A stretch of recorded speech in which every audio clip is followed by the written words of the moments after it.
As we turn our attention from the issues that face our own nation to the issues that face our galaxy, we turn to the topic of UFOs.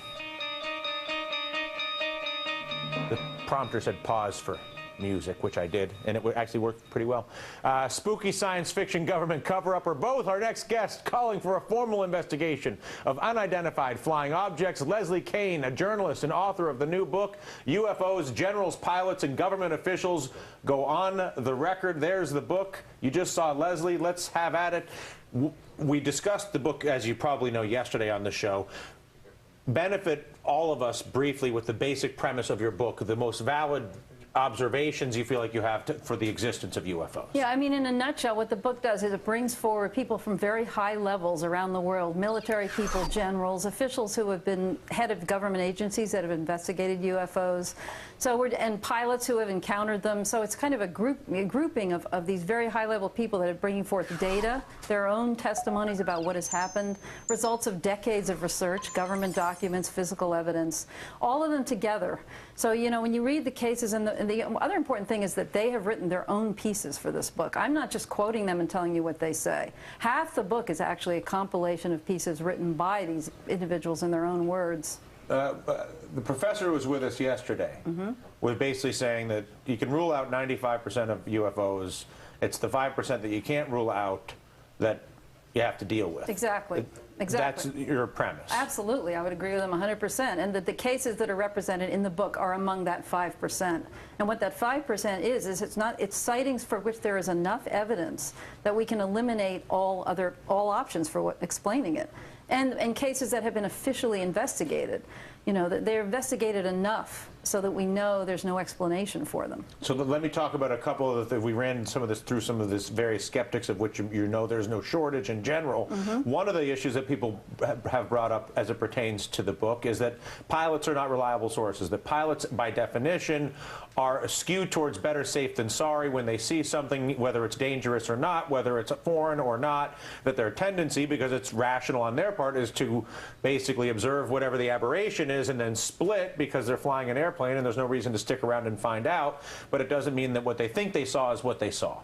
Well, I mean, I would disagree with that, and I've spoken to aviation experts, one of them who has written an extensive chapter in the book about aviation safety issues in UFOs, who happens, a lot of people believe that pilots are, in fact, our best trained observers. They're trained to recognize everything in the sky because the safety of their passengers is at stake. And they know what aircraft look like, what military aircraft look like, what bizarre weather phenomenon look like. I mean, they're trained. So I would have to disagree that they're not good observers. And what about the argument that unexplained or unidentified, and if you can confirm it's unidentified, doesn't necessarily mean that it is foreign or that it is from another galaxy? Absolutely, absolutely. I mean, nobody in this book who has, or the people that have witnessed these things, are claiming that these are from another galaxy, that they're extraterrestrial. The premise of the book is that there is a phenomenon there, but we do not know what it is. And what is the phenomenon that you assert is there? Well, it appears to be some kind of technological craft, objects that are flying around that demonstrate all kinds of capabilities that we don't have here, such as being able to hover and then zoom off at the blink of an eye. I mean, they're demonstrating physics that we cannot explain according to our own technological capabilities. And this is seen over and over again. These are what these people are documenting. And they do show up on radar. They leave marks on the ground. I mean, there's enough physical evidence of their presence that without a doubt there is something there. That's the point. What it is the question. It has not been explained yet. Well, what is it? Well, what we want to have happen now is for a proper scientific investigation to be done, to find out. I mean, everybody wants to know. You're pretty... A lot of people want to know. Not everybody. I mean, some people might not want to know. What I meant was a lot of people. A lot of people. Fair enough. Because there may be some people, they may not care. Well, that's they might true. just want to get a hot dog. A lot of people don't care. A lot of people do care, especially the ones who have seen them and want answers. I mean, with some of these people who see them, it changes your life. How does it change your life? Because you are seeing something so phenomenal that is not supposed to exist, that everybody around you says can't possibly be. You get ridiculed, people don't believe you, but you have seen it with your own eyes. And the governor of Arizona was one of these people, the former governor of Arizona, who has written from my book. He saw this thing in 1997 that hundreds, probably thousands of people saw in his own state, and he didn't even admit it until 10 years later. But it changed his life. You're rough on the skeptics in your book. You say non-believers are dishonest, irrational, fear and ignorance. Can't skeptics ultimately, in the scientific process, don't you want to be skeptical in the scientific process? Isn't the root, the soul, the process skepticism? Actually, the introduction to my book, I say we want skepticism. You have to define what skepticism really means. And what I think what you're talking about there is actually the people that we call debunkers, who are people that are just on a mission to prove, they'll say anything to get across the point that UFOs don't exist, because they can't exist. It's they can't exist, so they don't exist. And these are the people that have not studied the data, don't read about it, can't talk about specific cases, and will just give you irrational explanations like the planet Venus for something, when planet Venus isn't even in the sky that night. That's happened. So there's a difference between a skeptic and a bunker. Skeptics, we welcome. We're all skeptics. We don't know what these things are. Skeptics, yes. Debunkers, no. To be simple about it, yeah. But I mean, we separate in the book what the difference is between those two. Do you think if aliens exist, they would bring capital that could flow into America to create jobs?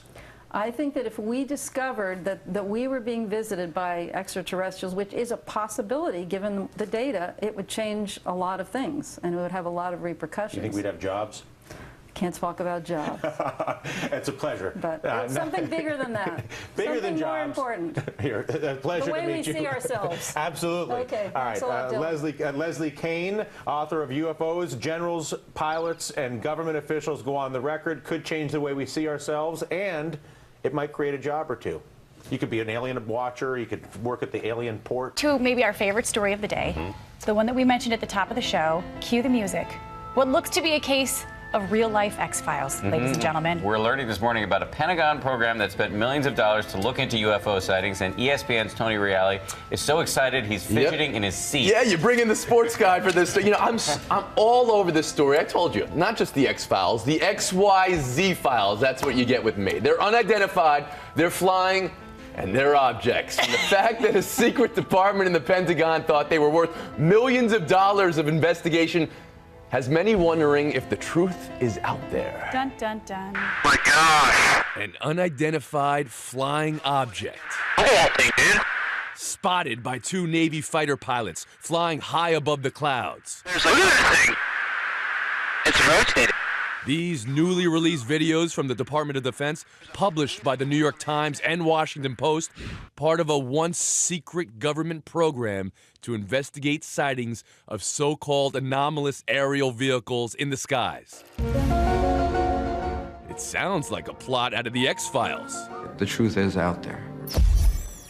Or something the Men in Black would zap from your memory. Flash of light you saw in the sky was not a UFO. But according to reports in the Washington Post and New York Times, the Department of Defense has spent at least $22 million since 2007 looking into UFO sightings. Former Nevada Senator Harry Reid, who helped secure the funding for the program, telling the New York Times, "I think it's one of the good things I did in my congressional service. I've done something that no one has done before." And now, the Pentagon officially acknowledging its Advanced Aviation Threat Identification Program for the first time. Telling ABC News they ended the program in 2012 in favor of other higher priority issues that merited funding, but that the DoD takes seriously all threats and potential threats to our people, our assets, and our mission, and takes action whenever credible information is developed. The Pentagon ended funding, but the New York Times reports the program remains in existence and has continued to investigate episodes brought to them by service members, which leads me to ask this question. And there's no film and cameras anymore, so don't worry about anybody watching. Do you believe in UFOs, Dan? I mean, there are definitely unidentified flying objects. Whether there are aliens inside them, I don't know. Quite astute. Thank you. Paula? I believe that there are other beings, but I'm not sure that I believe in aliens. Ron? Wait, you think there's other beings, but you don't believe in aliens? I think she said beings, actually. Beings. Yeah. No, but not necessarily aliens, but maybe microscopic organisms and that sort of thing. But I'm not sure about an alien. I just want to know more at this point. That's what I want to know, too. I think this is the DoD we're talking about. Going on in a galaxy far there are away. aliens, and we'll have them on the set next weekend. Let me just say, if there are aliens, we'll lead the show with that. Yes. Out front now, the former Pentagon military official who ran the covert government program up until this last November, Luis Elizondo. Luis, thank you so much for your time tonight. First, tell us what the purpose of the program was and why it was so secretive. Sure. The purpose of the program, Advanced Aerospace Threat Identification Program, was really designed to do just that. From a national security perspective, identify those things that we see, whether we see them electro-optically, we see them with radar, we see them as eyewitness reports, through a myriad of different ways and avenues that we receive the information, and try to ascertain and determine if that information is a potential threat to national security, in a nutshell. So what did you find? Well, we found a lot. I think it's probably been a little bit mischaracterized in some of the social media you see and what people put out, because a lot of times when we don't have a lot of information, we tend to fill in those gaps with what we think is logical. And there's still, by the way, a lot we really don't know. I think what's important is that we have identified some very, very interesting anomalous type of aircraft. Let's call them aircraft. Things that don't have any obvious flight surfaces, any obvious forms of propulsion, and maneuvering in ways that include extreme maneuverability beyond, I would submit, the healthy G-forces of a human or anything biological, hypersonic velocities, low observability, positive lift, again, seemingly in defying the laws of aerodynamics. So people are talking. So do you think, I mean, I know, but do you believe, when you get that Navy pilot saying what he said, do you think that that was, a UFO? To obviously, I don't have any other word to use, or that, or something else? Sure, that's a great question. Keeping in mind, it's not just the pilot's testimony on an observation. Sure, when someone comes to you who's in charge of a multi-million-dollar weapon platform, who maintains a top-secret security clearance, who is paid and trusted by this country to go fight wars and to fly over cities with live munitions, and by the way, they're trained observers with millions of dollars invested in their training. Yep. I would submit to you it's pretty compelling. But on top of that, it's not just the eyewitness testimony. It is actual electro-optical data and radar returns. It's also people like radar operators and air traffic controllers. So I think the discussion should be maybe a little bit broader than that. I think people are focusing just on 2 videos coming from a set of F-18s when really it's a lot more than that. So recently, I guess it was in October, astronomers spotted what they say could be the first interstellar asteroid. You see it there, kind of that strange shape from beyond the solar system. What do you see when you look at that? Well, Ms. Burnett, I have to admit to you, when I ran this program, I was fundamentally looking at, my colleagues looking at 2 things. Yeah. What is it and how does it work? We have deliberately stayed away from going down the rabbit hole of who's behind the wheel and what are their intentions. Yeah. Because a lot of people have a lot of feelings towards that and are very emotional about that. And what I wanted to do was to allow the data to speak for itself and then use that data to inform leadership, senior DoD leadership, about the potential threat that these type of technologies pose to national security, especially over any type of controlled airspace that we might have. So I'm not trying to be evasive in any way or vague with your answer, but yeah. Well, I think there's a lot of possibilities. Look, and I know you think it's important. I know you think that the government didn't take the threat seriously enough. So let me just ask you point blank the question. Do you believe that life from somewhere else, while you ran this program, came here, visited, observed? I will tell you unequivocally that through the observation, scientific methodologies that were applied to look at this phenomena, that these aircraft, we'll call them aircraft, are displaying characteristics that are not currently within the U.S. inventory, nor in any foreign inventory that we are aware of. So I know you're being clear, but I mean, the answer is yes. I can't speak on behalf of the government. Obviously, I'm not in the U.S. government anymore. My personal belief is that there is very compelling evidence that we may not be alone, whatever that means. The U.S. Navy has finally acknowledged that videos appearing to show UFOs flying through the air are real. They don't call them UFOs. They call them unidentified aerial phenomena. The several videos they're talking about were recorded years ago by fighter pilots. Then in 2017, they were made public by the New York Times. More now from our Randy Kay.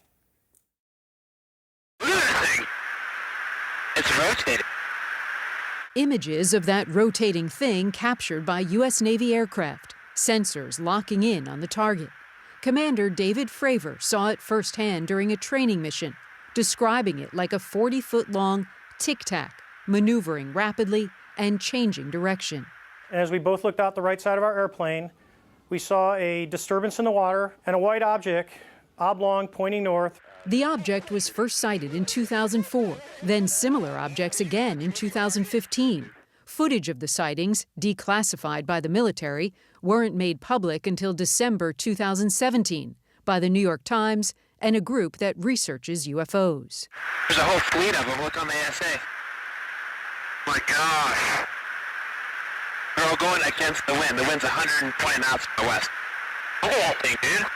This was extremely abrupt, like a ping pong ball bouncing off a wall. The ability to hover over the water and then start a vertical climb from basically zero up towards about 12,000 feet and then accelerate in less than 2 seconds and disappear is something I had never seen in my life. The Navy says it still doesn't know what the objects are, and officials aren't speculating. A Navy spokesman simply confirming to CNN the objects seen in the various clips are unidentified aerial phenomena, or UAPs.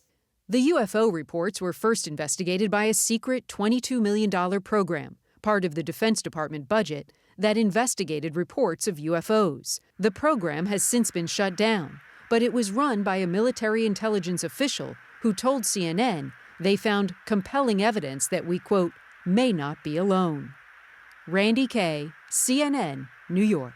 I saw it in The Last Jedi, but we should probably figure out the practicality of this with astrophysicist director of the Hayden Planetarium, Neil deGrasse Tyson, rock star of science explanation. It's real because it's in the movies, so it's real. And this is his book, which is awesome, Astrophysics for People in a Hurry. God bless you. Yes. Oh, yeah, thank you. Yeah, I'm still shocked that people care about it at the level they have. You shouldn't be. You are our science explainer-in-chief, and so explain what you see on that video. Well, so people, I think, have conflated the concept of a UFO with whether we're visited by aliens. UFO means unidentified, flying object. Okay? This is a highly nonspecific term. Yeah. It is so nonspecific, it admits you don't know what you're looking at. But what's driving that thing, if not a space alien? It's unidentified. Okay. So that's not good enough. Well, so the universe brims with mysteries. And so just because you don't know what it is you're looking at doesn't mean it's intelligent aliens visiting from another planet. Yes. You just said you don't know what you're looking at. So it's not, you cannot, as a next sentence, say, therefore it must be anything. Yes, but you know what we're looking at. You stare at the cosmos for a living. I'm not authorized to go beyond this point. Wow, you're in. But we're serious. But No, a couple of things. Just what do you see? Consider what made people interested in this is that it involved the Pentagon and $22 million, or whatever the figure was. Consider, by the way, that's $22 million over 5 years, and the Pentagon's budget is huge. So how much of the Pentagon budget is that? It's 0.0001% of the Pentagon budget. So A. B, it's a flying object, and we don't know what it is. I would hope somebody is checking it out. I would hope there's a program of our Defense Department to make sure they do not pose a threat. And sure enough, that's what that program was. But it just buzzed away. They didn't know what it was. Of course. We still don't know. It's a mystery. We still don't know. But hold on. And I'm cool with that. Okay, that's where we differ. You're cool with letting that. Scientists live out there. in mystery every day of our lives. There is the circle of knowledge that we have, and then there is beyond that circle is the unknown. And even as the perimeter of that knowledge grows, okay, as the area of the knowledge grows, so does the perimeter of our ignorance. All right, because it's touching this wider and wider area. Okay, I understand. So people are uncomfortable not knowing, not the scientist. I'm fine. We don't know what it is. Keep checking it out. Okay, but hold on a second. There's another question. Call me when you have dinner invite from an alien. That's a so different you're conversation. skeptical. You're skeptical that space aliens have visited Earth. The evidence is so paltry for aliens to visit Earth. I have no further interest. Let other people who care go ahead.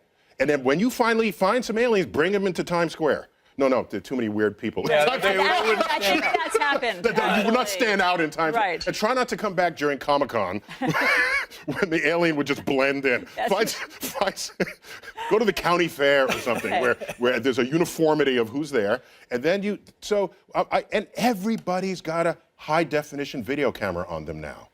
We have video footage of rare things that you knew happened, but no one saw it happen, like buses tumbling in tornadoes. In the day, you didn't say, "Oh, that bus is about to tumble. Let me go back and get my video camera to film this." No, you got your tail out of there. Everybody's got a video camera.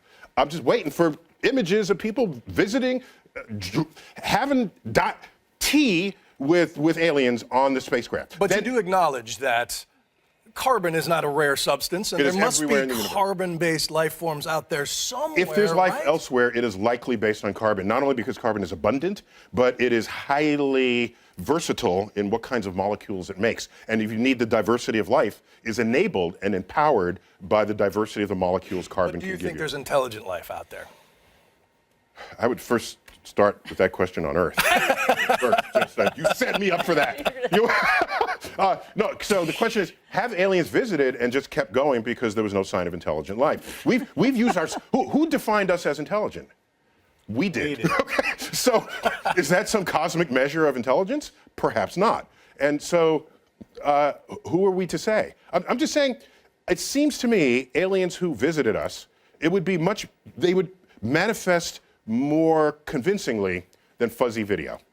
And there's no reason to assume that because you don't know what you're looking at, it equals aliens that visited us from outer space. I'm glad the Pentagon was looking at this, because if it posed a threat, I want them on top of it right away. And otherwise, and the program is closed down, and it said, okay, not a threat. Neil deGrasse Tyson, the book again, Astrophysics for People in a Hurry. And I don't want to stop people from doing it. Keep looking. Get it. Keep looking. Go. Go out. Get after it. Go. Bring your video cameras. Go. Thank you. We're going to go look for aliens. Go for it. We are. Call me when you got it. It's been reported that a DoD watchdog will evaluate how the Pentagon has handled reports of UFOs. This after the Defense Department confirmed these now viral leaked videos. In-depth analysis of the government's past approach to UFOs is laid out in by the New Yorker's Gideon Lewis Krause. It finds agencies have not come clean about the UAP phenomenon. So the staff writer at the New Yorker, Gideon Lewis Krause, he joins us now to discuss. Gideon, thank you so much for joining us. We really appreciate it. Thank you so much for having me. Absolutely. So just tell us a little bit about, first of all, maybe what inspired you to write this piece, some of the more interesting parts that you uncovered in your analysis of the Pentagon's treatment of the UFO phenomenon over the years. Well, to me, the interesting thing was why all of a sudden have UFOs become something that are reputable to talk about in public in a way that certainly for my lifetime, they were relegated to the fringe. And then it seemed to me that pretty much overnight, a couple of years ago, this became a popular subject of normal conversation. The question was, why did that happen and how? Mm-hmm. And so what did you find on that front? What was sort of the spark? And what have we learned since this conversation has gone mainstream? Well, the spark clearly was the publication in December of 2017 of a long New York Times article unveiling the existence of a Pentagon program that had been looking into UFOs between initially 2007 and 2012, and then as part of an unfunded program that continued after 2012. And this became, these revelations sparked such widespread fascination with this that all of a sudden it was taken seriously on Capitol Hill in a new way, and eventually there was legislation that directed the Pentagon to look into this. Now, to me, one of the most interesting things that I found about this was that actually the real historical anomaly was that we didn't talk about UFOs since 1970 or so. That one of the things I found is that between 1947 and 1970, UFOs were a regular subject of conversation. They were on the cover of magazines, they were on TV, it was debated in public and press conferences. So, Gideon, who was responsible for changing that? I mean, was it the Pentagon's lack of transparency around what was happening? Was it an explicit directive to try and cover up what was happening? Because popular culture largely followed ridicule as a result of government policy. Am I wrong? Right. So in the late 60s, there was a commission that was funded to look into the reality of UFOs. And the whole thing was a fait accompli from the beginning. The director of the commission was a physicist who had told audiences that he thought the whole subject was bunk. And this report comes out in the fall of 1968 and basically says there's nothing to see here. The weird thing about the report, which was about 1,000 pages long, is that it seemed like the man who had directed the report and who wrote the summaries and the conclusions had only a glancing familiarity with the rest of the report, in which roughly 30% of the cases they investigated had, no clear resolution.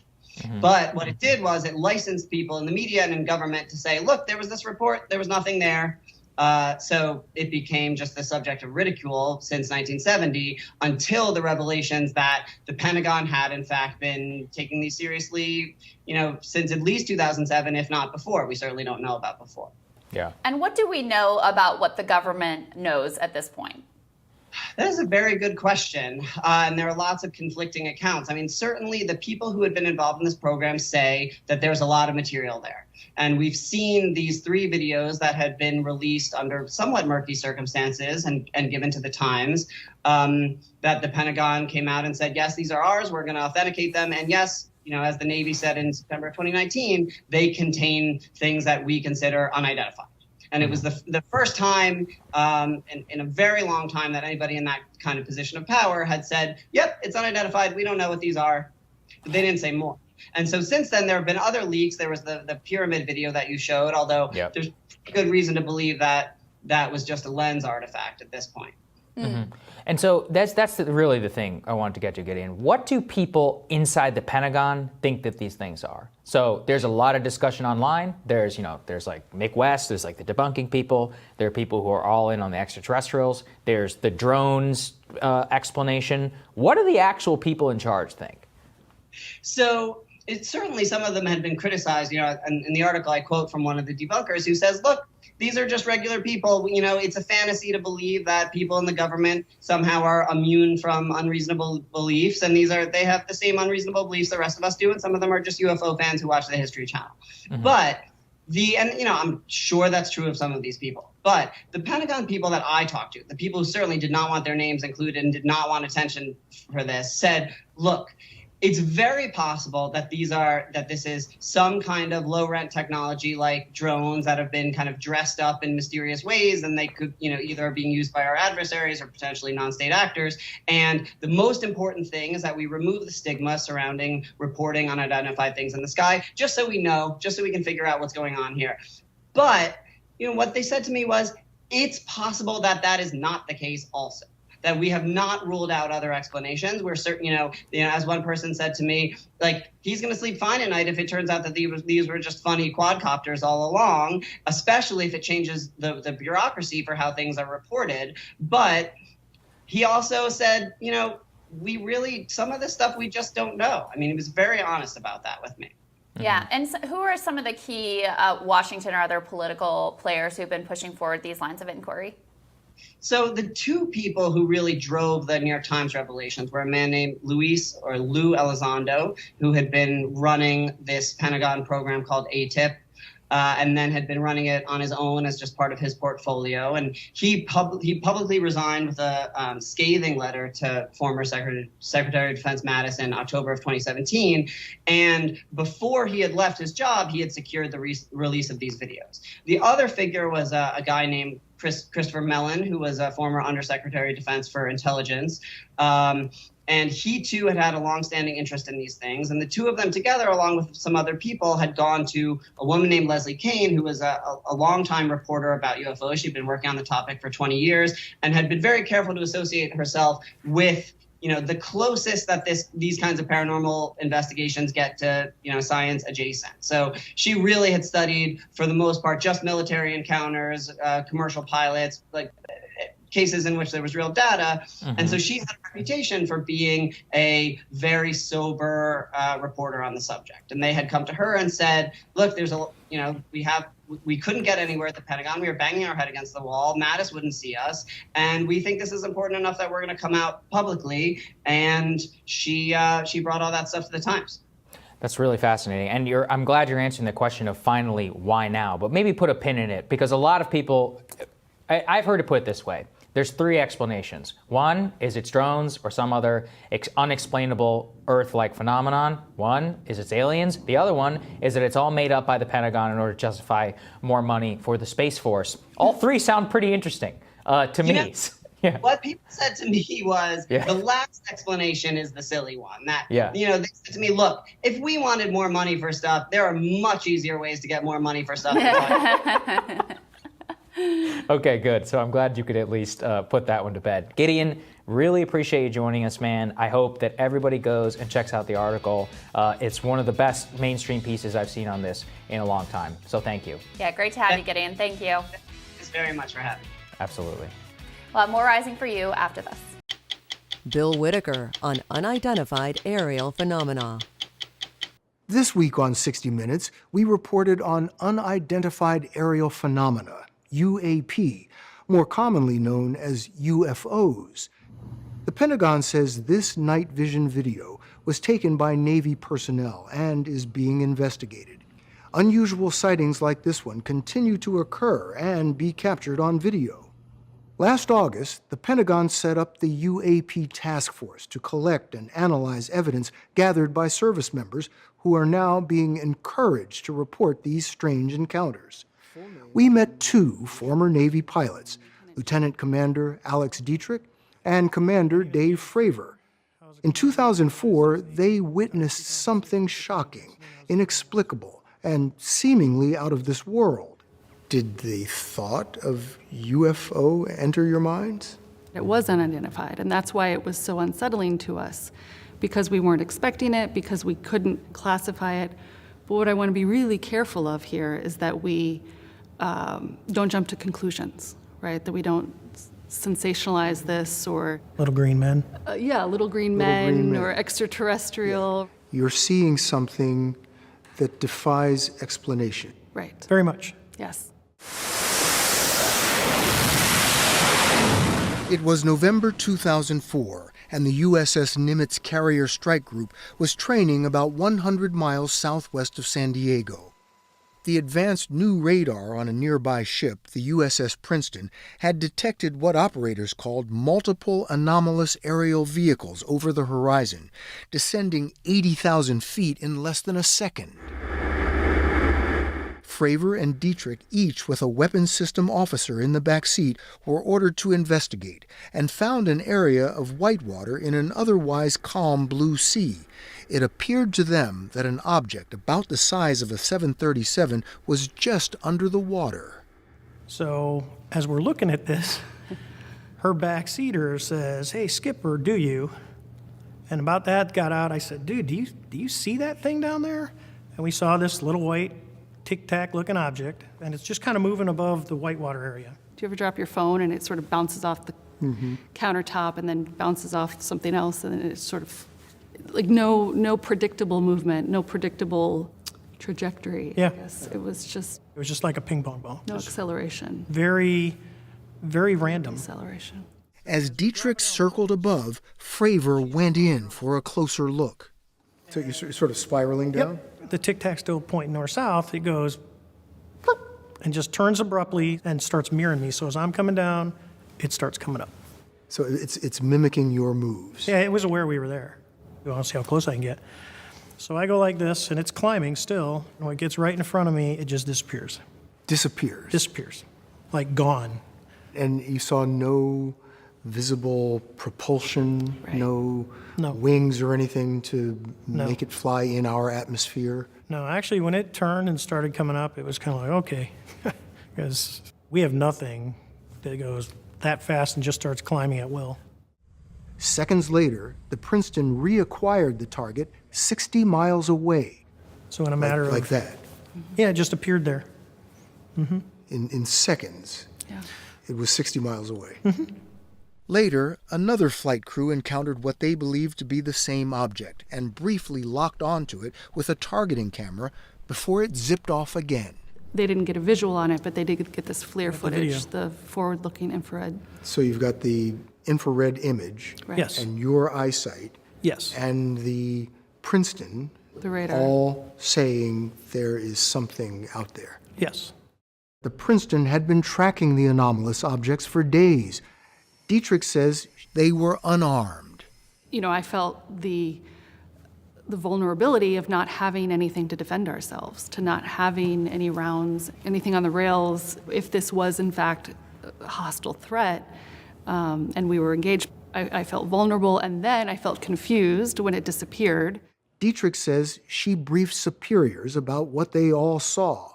In no time, the story of their encounter spread quickly.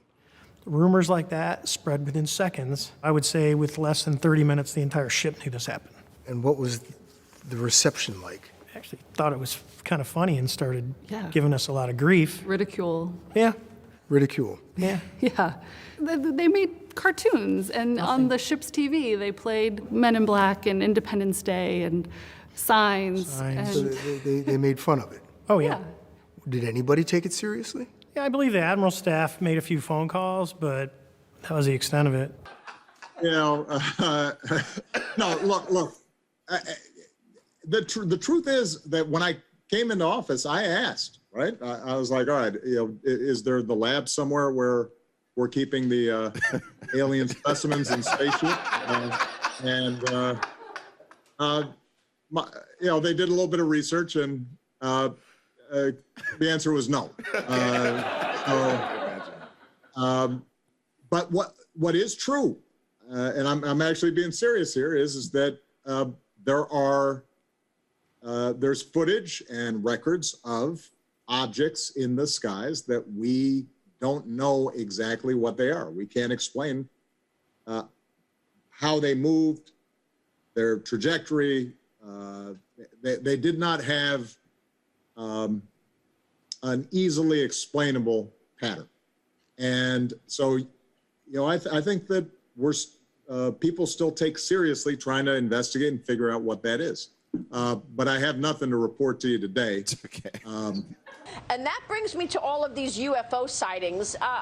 We've talked about this a fair amount at this point. And the last time we spoke, we talked about Congress being briefed on UFOs next month and whether or not what you're seeing in the air is some kind of technology from an adversary like China. I spoke with the former Director of Intelligence, John Ratcliffe, back in March on this topic. Here's what Ratcliffe told me. Listen to this. Have unidentified flying objects been seen? Well, sure. We have lots of reports about what we call unidentified aerial phenomenon. There are a lot more sightings than have been made public. Sometimes we wonder whether or not our adversaries have technologies that are a little bit further down the road than we thought or that we realized.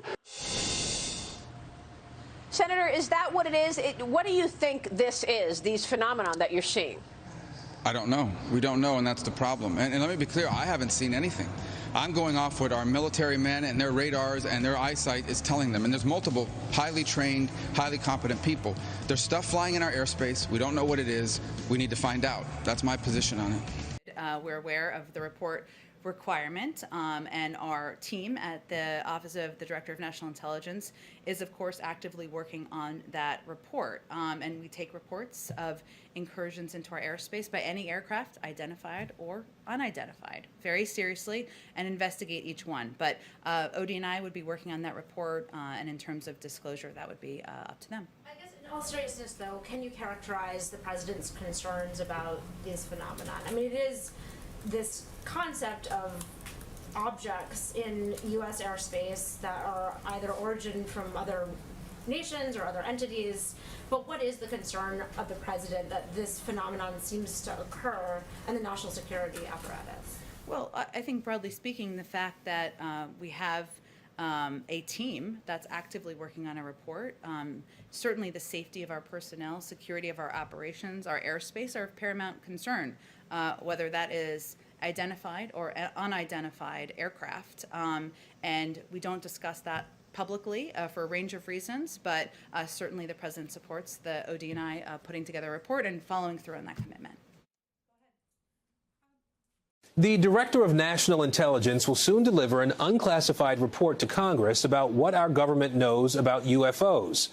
Public imagination about mysterious flying objects has been mostly shaped by Hollywood artists who've wondered what would happen if and when we ever make contact.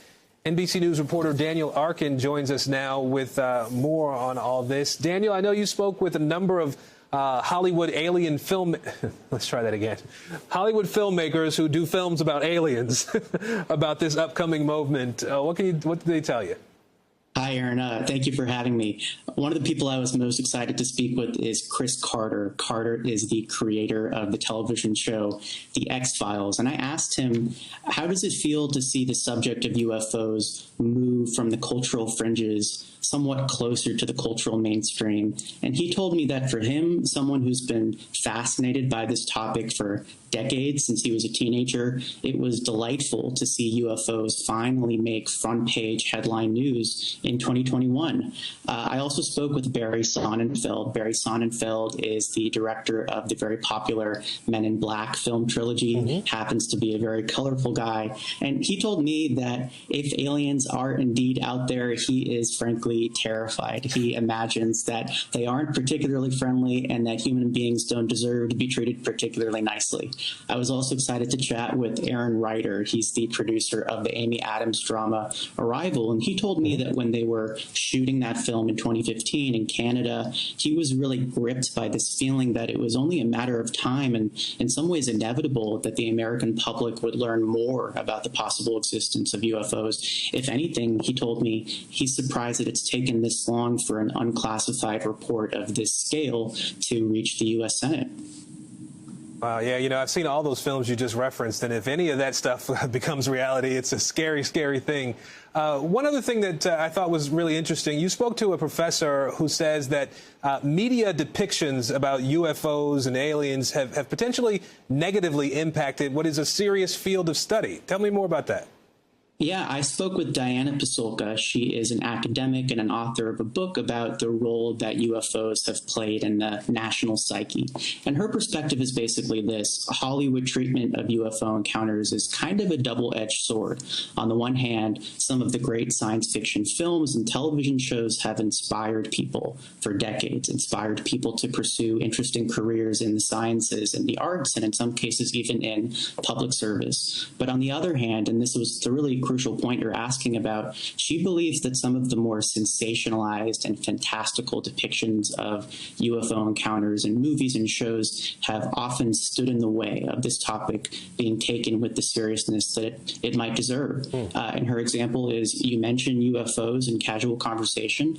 A lot of folks might think of the creepy aliens from the Tim Burton movie Mars Attacks. Yeah. They may not fully appreciate that these UFO encounters might in fact deserve seriousness in the scientific and academic communities and potentially even in our national security establishment. Well, I know the conversation continues on this. Maybe we'll have you back to tell us what comes out of the next shoe to drop on this topic. Daniel Arkin, we appreciate it. Thanks. Thanks very much. Glad to be with you.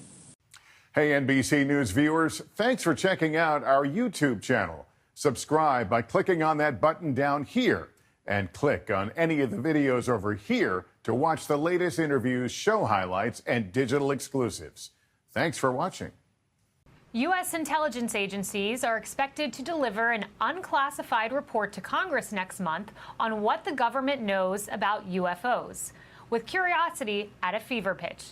There is new video of a possible encounter. This footage of a radar seen by sailors aboard the USS Omaha back in 2019 shows as many as 14 UFOs swarming the ship off the coast of San Diego. At least one of the objects was moving upwards of 160 miles per hour. 138 knots. That one's pretty much perfectly 000 relative, right? Yeah. 263 at 3 miles, 55 knots speed. Investigative filmmaker Jeremy Corbell says the clip verifies a prior video he released of the same incident, with the earlier footage showing a mysterious object flying over the ship before disappearing into the Pacific Ocean. And as we get a look at more sightings, officials warn that these objects appear to be far more advanced than our aircrafts. Paris, starting Starting with you. So now we have President Obama, who says UFOs exist. You have Republican Director of National Intelligence, formerly John Ratcliffe, saying basically the same. And now we're hearing that they might be far more advanced than U.S. aircrafts. Are you concerned? Well, what I am concerned about is really what the unidentified portion really means. I mean, I think it's really cool and fun to think that, you know, things may be coming here from another world. What I would be worried about is our enemies doing some stuff, because it's unidentified flying objects. It doesn't say necessarily that they came from a different planet. So we do know that we have some haters. And when you look at the FOIA requests on some of the markings of these, you know that some in the media must be aware of this, right? And the military is always working on things with our enemies. So if they are from another world, let's hope they're friendly. And if they are enemies trying to fly faster than we do, let's find out as much as we can. And if that's the case, you don't have to tell us. Keep it to yourselves, because we want to be able to fight them if we have to, those enemies on the ground, on Earth, who didn't come from another nation or another That's a great point. Yeah, it's a really great nuance there. Kennedy, you had the head of X-Files come out and say that he's delighted at this news, that UFOs have been a subject of interest of his for a long time. And meanwhile, the former creator of Men in Black came out and said, this is a little scary. So are you delighted or are you scared? I'm delighted. I think it's fantastic, because if you are able to traverse light years through space, most of which is still a complete mystery to us, between dark matter and dark energy, which makes up a majority of the universe, we don't know how those things behave. And the laws of physics, as we know them, these craft would have to violate that in order to travel from the closest star.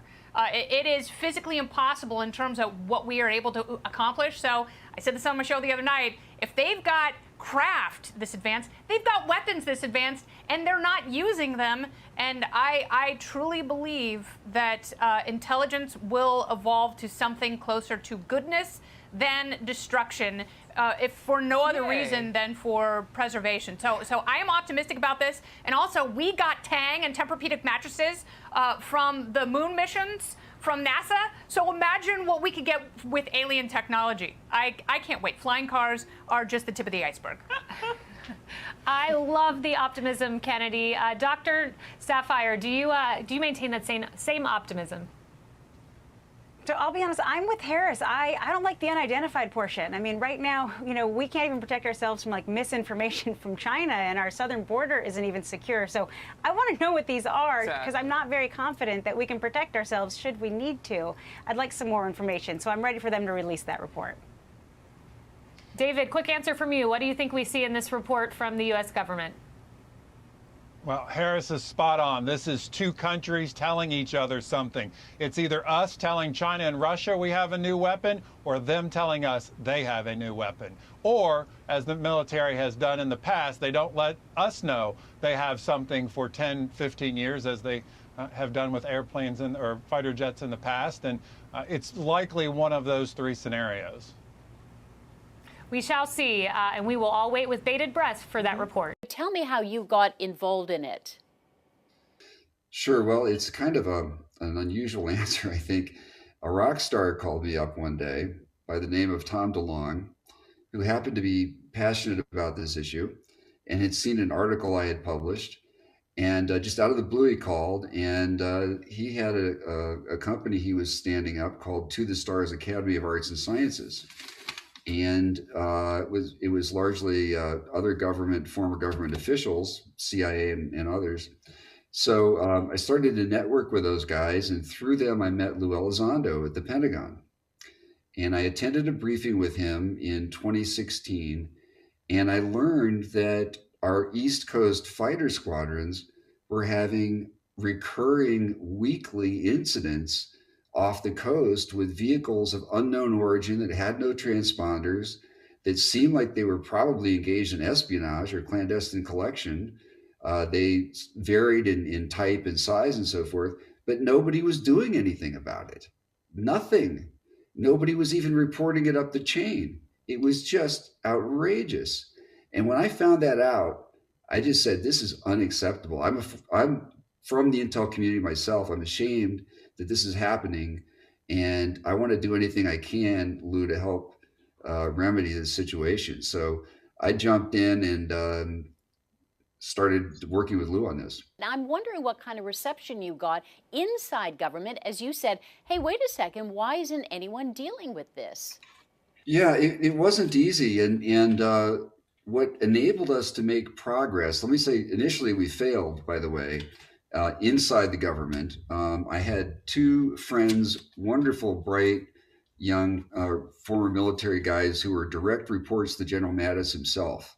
And they understood that this, at that level, this was real, but we still couldn't take it the next level to the secretary himself. There was so much concern about the exact stigma that you're talking about. There was concern that even by taking a briefing on the topic, if that was revealed, it could damage him politically. So they wanted to just, shunt it off, put it back in the corner somewhere, which wasn't going to do anything. And Lou and I talked about it extensively, and he made the very difficult and fairly profound decision to resign over this issue, provide a resignation letter to the Secretary of Defense explaining why he was resigning, what this problem was.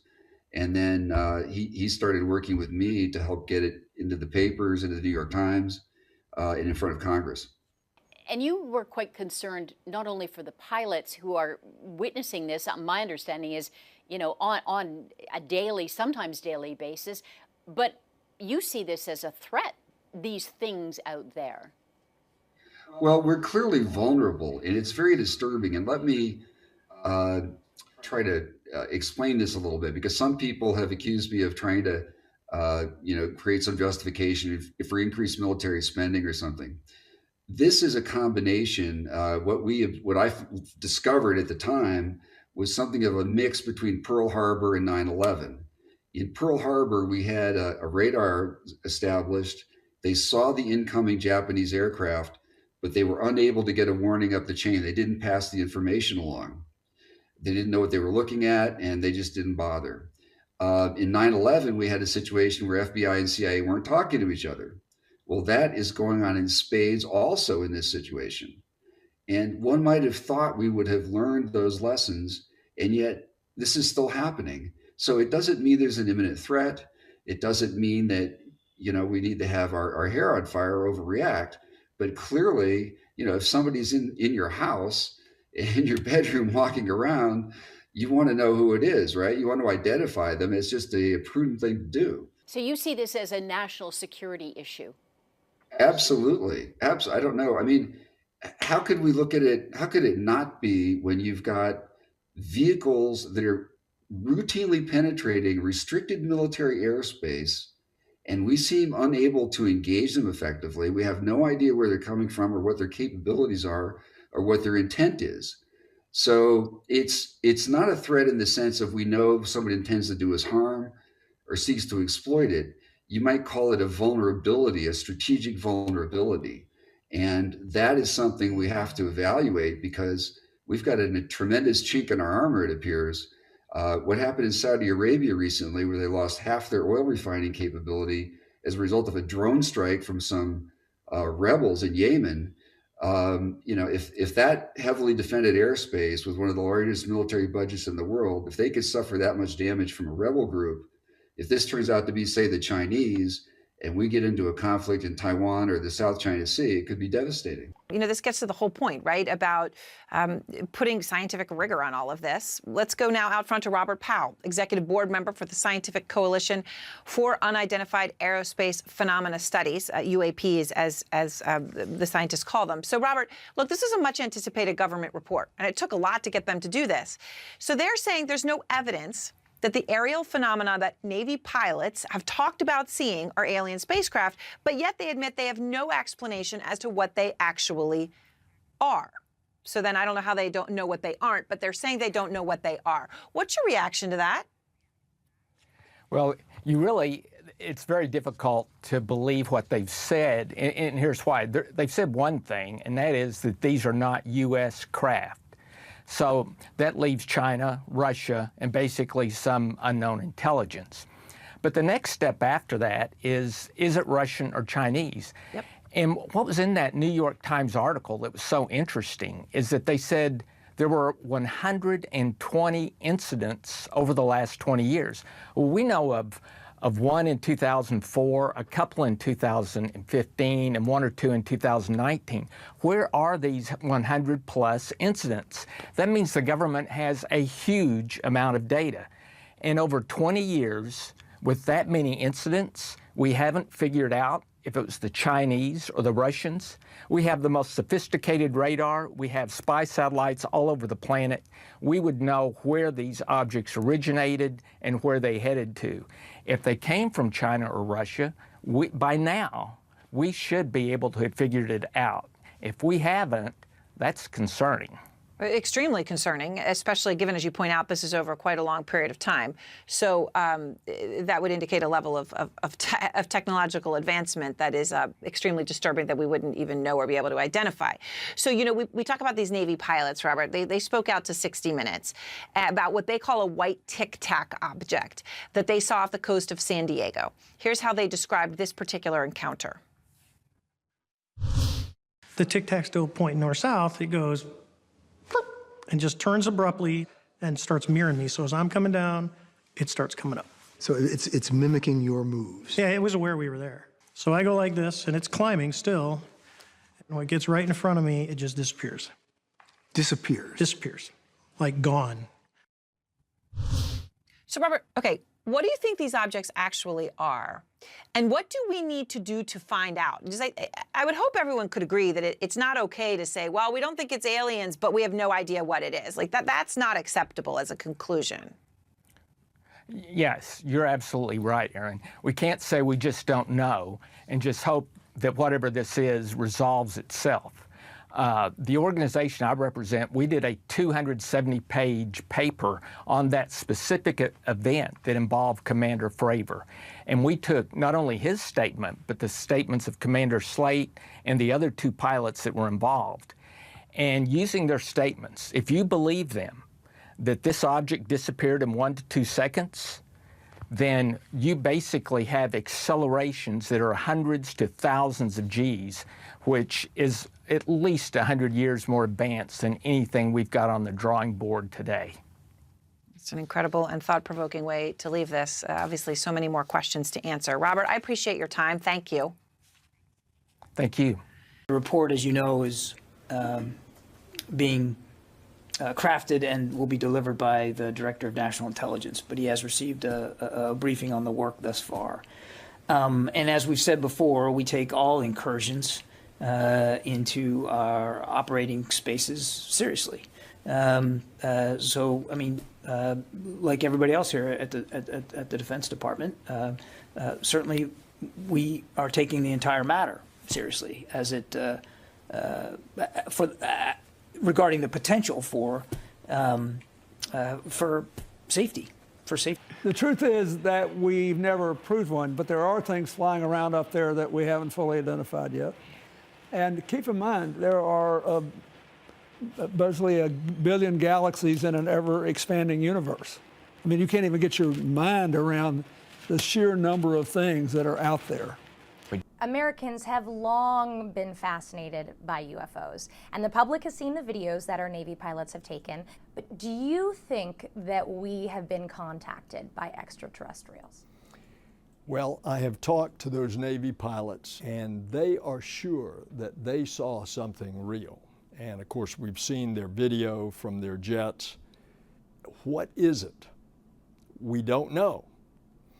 So now that I'm here at NASA, I've turned to our scientists and I've said, would you, looking at it from a scientific standpoint, see if you can determine so that we can have a better idea. We don't know if it's extraterrestrial. We don't know if it's an enemy. We don't know if it's an optical phenomenon. We don't think so because of the characteristics that those Navy jet pilots described as they saw it move around. We're all going against the wind. The wind's 120 knots from the west. The bottom line is we want to know, and that's what we're trying to do. What do you think it is? I mean, what's your personal take on it? I don't have an idea. That's why I turned to our scientists. And what have they said to you? Well, they're looking into it. Would you like me to call you when I get an answer? Please, because Okay. I want to know just as much as you want to know, just as much as the public wants to know. Of course. And you know, the Pentagon, they will soon release their report on UFOs. But when people think of mysterious things flying in the sky and aliens, they think of NASA. So what have you guys been briefed about in terms of this report? Have you been involved in any way? I was actually briefed on this a couple of years ago in my capacity on the Senate Armed Services Committee. NASA appropriately is going to look at it through the lens of its scientists, and that's what we're doing. But do you think the agency should be more involved at this point? Well, we are, and I've started it. I've been here a month, and I've started it. And are you guys working with the Pentagon then on that report? We are not directly working with them, but I can guarantee you if we find something, the Pentagon will want to know.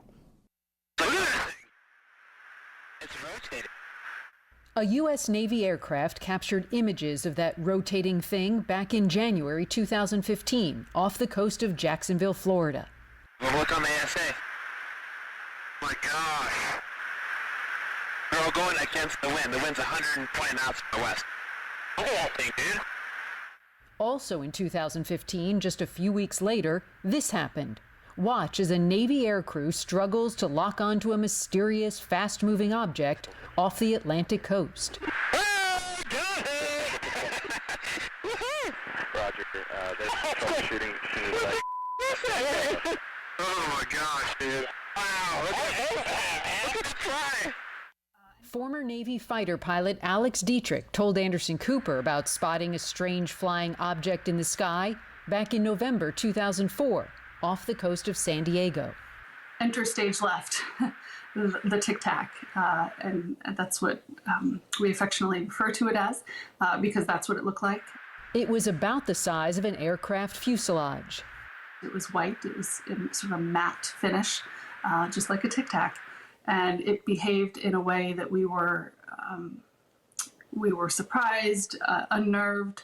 It accelerated, or it almost didn't accelerate, right? It sort of jumped from spot to spot and tumbled around in a way that was unpredictable. Former Navy Commander David Fravor was on the training mission with Dietrich and remembers how the object quickly maneuvered. Like a ping pong ball bouncing off a wall, the ability to hover over the water and then start a vertical climb from basically zero up towards about 12,000 feet and then accelerate in less than 2 seconds and disappear is something I had never seen in my life. So what was it? The government won't say or maybe doesn't know. For decades, the Pentagon's research into these close encounters has been kept under wraps, along with the images and a now defunct $22 million program designed to investigate UFOs. So what are we to believe about moments like this? Whoa, it's getting close. Whoa, splashed. Members of the U.S. Navy captured that footage of an unidentified flying object spotted off the coast of California in July 2019, just before it vanished into the ocean. And with so few answers, extraterrestrials have become a favorite subject for conspiracy theorists, with much of the focus on a highly classified U.S. Air Force testing facility in Nevada, known as Area 51. Bob Lazar is the conspiracy theorist and former physicist who says he worked at the secretive government research site Area 51. He says he was hired to reverse engineer a flying saucer buried there. This came from somewhere else. I mean, as bizarre as that is to believe, but I mean, it's there. I saw it. Others have bought into his claims that the U.S. government buried extraterrestrial technology at Area 51. It looks like sand. It's made to look like the side of the mountain that it's in, whether it's to disguise it from satellite photographs. So until someone says for sure what's really out there, no sound, no blinking lights, just this big illuminated form. We'll be left still to wonder. Randy Kay, CNN, Miami. We can't get enough of it either. It is time for more conspiracy theories. The truth is out there. But don't count on the government to give it to you. The Pentagon's tell-all report on UFOs expected to be released to the public any day now after admitting that, yeah, UFOs are regularly spotted in U.S. airspace. But whistleblower Luis Elizondo is not confident. We're going to learn what the government actually knows about unidentified aerial phenomena and where they came from. We can't trust the government to do most things right, so can we really expect them to be honest about flying saucers? Joining me now, former director of the Pentagon's Advanced Aerospace Threat Identification Program and star of Unidentified on History, Lou Elizondo is here. Welcome back to the show, my friend. Thank you so much for having me back. Always a pleasure. Why do they think we can't handle the truth? Well, I don't know if it's a matter of they don't think we can handle the truth about the topic or about the dysfunction that's currently going on inside the Pentagon. Look, the Pentagon does a lot of things right and is comprised of some fantastic human beings. But unfortunately, about this topic specifically, there seems to be some significant amount of dysfunction where even internally the Pentagon can't get their story straight. Are there two camps? Is there disagreement here? Are there people who are like, hey, man, let's follow the evidence, and others who are like, no, we can never admit that. Leave me alone. You know, that's certainly possible. I mean, we just had a stunning admission that for the first time in the history of this country, that what we're seeing is not secret U.S. technology. So for the last 30 years, there's been some conspiracies about this being some sort of secret U.S. tech and whatnot. Mm-hmm. But this week, it looks like that argument was put to bed. And really, there's only two more options left. One is it's adversarial technology, or two, it's something quite significantly different. And I think people are trying to wrap their heads around that right now. Do you think it's possible that the Chinese government has already developed hypersonic craft? Well, we know they're looking at hypersonic craft, but that's not in total to what we're seeing. We're seeing things such as, instantaneous acceleration and transmedium travel and low observability and what appears to be some sort of anti-gravity. Look, these things don't even have wings, cockpits, control surfaces, or any obvious signs of propulsion, and they're able to outperform anything we have in our inventory, and we're pretty sure it's not in any foreign inventory as well. We're pretty sure, but then again, we don't have any spies left in China, so who really knows? I want them to stop with the balloons. Stop saying it could be weather balloons. It's not weather balloons. It has been weather balloons for about 60 years. Why are they still going with the weather balloons? Well, because it's easy and it's convenient. What they don't realize is they're looking at a simple video. They don't have the radar data. They don't have the information that's leading up to the video or afterwards. And frankly, they're ignoring the observations by the pilots. When the pilots are saying, look, it's going 120 knots against the wind, balloons don't do that. Balloons, quite frankly, they float with the prevailing wind. So I think there's a lot of cognitive dissonance going on right now. I think there's a lot of people that are, frankly, uncomfortable with the conversation. And I think that's what we're seeing right now with a whole spectrum of individuals, both in the government and outside the government. It only feeds conspiracy theories. I really think after all the country and the world has been through, especially this past year, we really can handle some weird truths. I don't think it means that our country is going to be taken over and co-opted by angry ETs. Last thought, right. What do you expect to see here? Well, look, Kennedy, to be honest with you, it takes longer sometimes to remodel a household kitchen than it does to put this 180-day report together. And secondly, most of the people, at the time were under COVID restrictions, couldn't even go to work. So I think at best what we're going to see is a big shoulder shrug. We don't know what this is. We know it's not ours, and anything else is a best guess, which hopefully will lead to a more long-term effort to figure this out, hopefully a more enduring capability, which frankly Congress and the American people deserve. All right. Lou Elizondo, thank you so much for your time. I appreciate it. Always my pleasure. Thank you so much. We'll talk again soon because that report's coming out. All right, my dear. And several of these UFO sightings have been above secret nuclear weapons facilities. Almost every major nuclear power across the globe really has reported and declassified these sightings. You have talked extensively about the connection here, which might be helpful, I think, for some people to hear in advance of my next question, which is whether or not the U.S. government has considered utilizing nuclear-powered naval fleets to lure these kinds of things to further study them. Wow. So first of all, Jackie, thank you for asking such a thoughtful question. Obviously, you've done some homework. And I also want to, by the way, thank you as a journalist for following this topic, because I know there's a lot of risk involved. And I also know there's been traditionally a lot of stigma and taboo associated with it. So I want to congratulate you for your courage and thank you and your audience for at least having this conversation. But secondly, yes, that is one of the concerns we have from a national security perspective, that there does seem to be some sort of congruency or some sort of intersection between these UAP or UFO sightings and our nuclear technology, whether it's nuclear propulsion, nuclear power and generation, or nuclear weapon systems. Furthermore, those same observations have been seen overseas in other countries. They too have had the same incidents. So that tells us this is a global issue. Now, in this country, we've had incidents where these UAPs have interfered and actually brought offline our nuclear capabilities. And I think to some, they would probably say, well, that's a sign that whatever this is something that is peaceful. But in the same context, we also have data suggesting that in other countries, these things have interfered with their nuclear technology and actually turned them on, put them online.